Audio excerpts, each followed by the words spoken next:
Hi guys, welcome back to Kali J's Kitchen. In today's video, I'll take you guys back in the kitchen with me and we are going to cook some curry chicken. Now, a lot of you always tell me that I must try cooking my curry chicken with the ginger, so I decided to give it a try. But we're going to go ahead and we're going to cook it and see how it tastes. So make sure to subscribe to my channel and turn on your post notification bell. Tell your friends and your families about Kali J's Kitchen. Follow me on Instagram, KaliKitchen_1, and go ahead and follow me on Facebook. It's Kali J's Kitchen. So here I have my chicken, and of course it's already cleaned and washed properly. So what we're gonna do, we're gonna go ahead and start seasoning our chicken. Now I like to add two types of curry. I like to use the better pack curry and the Indian curry. However, better pack is a little bit hard to get, but you can always leave a comment in the comment section and let me know where I can get better pack curry. So for today's recipe, I will only be using the Maggi curry as well as the Indian curry. If you don't want to mix both curry, you can always go ahead and use whichever one works perfect for you. These two works perfect for me, the Indian and the Maggi curry, and I'm just gonna use it until I can get the better pack curry. Again, you can always leave a comment in the comment section and let me know where I can get the better pack curry. Once I combine both the chicken and the curry together nicely, I will go in and start adding the rest of my powdered seasoning. Now, please note, I will not be adding any salt to my curry. I will only add the garlic salt, and of course it's very salty, and I will add some of my chicken seasoning. Of course I'm going to add some paprika and some black pepper, combine that together nicely. Once it's finished seasoning, I will just cover it, put it to the side for roughly about half an hour to an hour, because you always want to ensure that your chicken is nicely seasoned. All of these ingredients that I'm using today, you can get it at your local supermarket or grocery shop. Remember to be creative, remember to be you in the kitchen, and most of all, utilize whatever you have at home. You can visit your local meat shop, and of course, you will get chicken there as well. And just in case you want to add like chicken neck or anything to your curry, you can always go ahead and do so. Just be creative. So this is my Dutch pot that I'm going to prepare the curry chicken in. And of course, I added some of my vegetable oil, and then I went in and add some of my curry powder, allow that to burn. And this is the part that you guys want to see.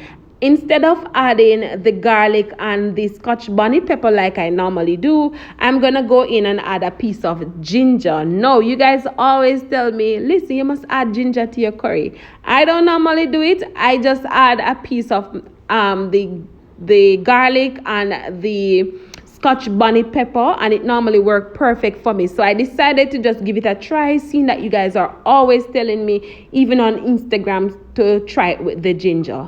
So once my curry is burnt nicely, I will go in and add my chicken one by one, of course. And we're not going to add any water to our chicken just yet. We're going to allow the chicken to just bring its own water.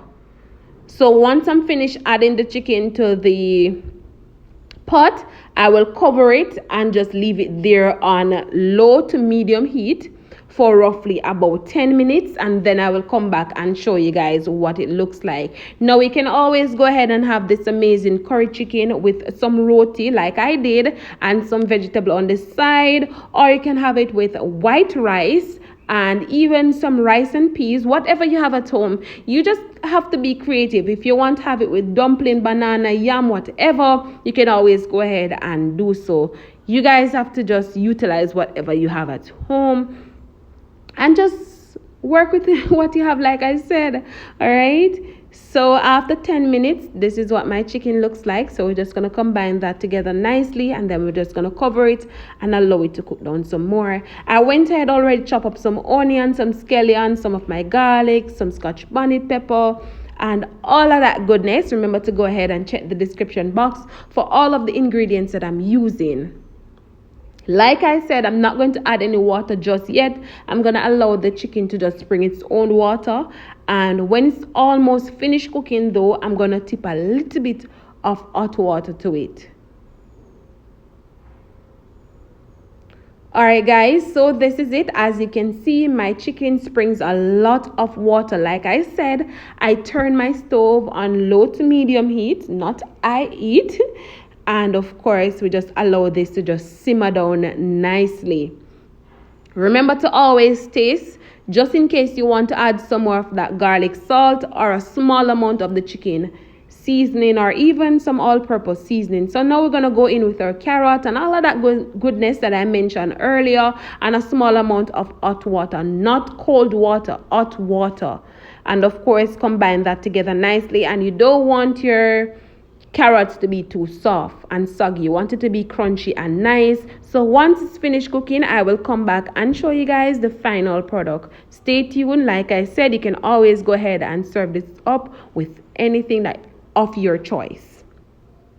So this is it, coming along nicely, and basically it's almost finished cooking. And so far, I hope you guys are enjoying this recipe. I hope you guys go ahead and try it out and let me know what you think. Remember to subscribe to my channel and remember to turn on your post notification bell. Thank you guys so much for watching, and see you guys tomorrow for another awesome recipe. Bye guys, and thank you again for watching.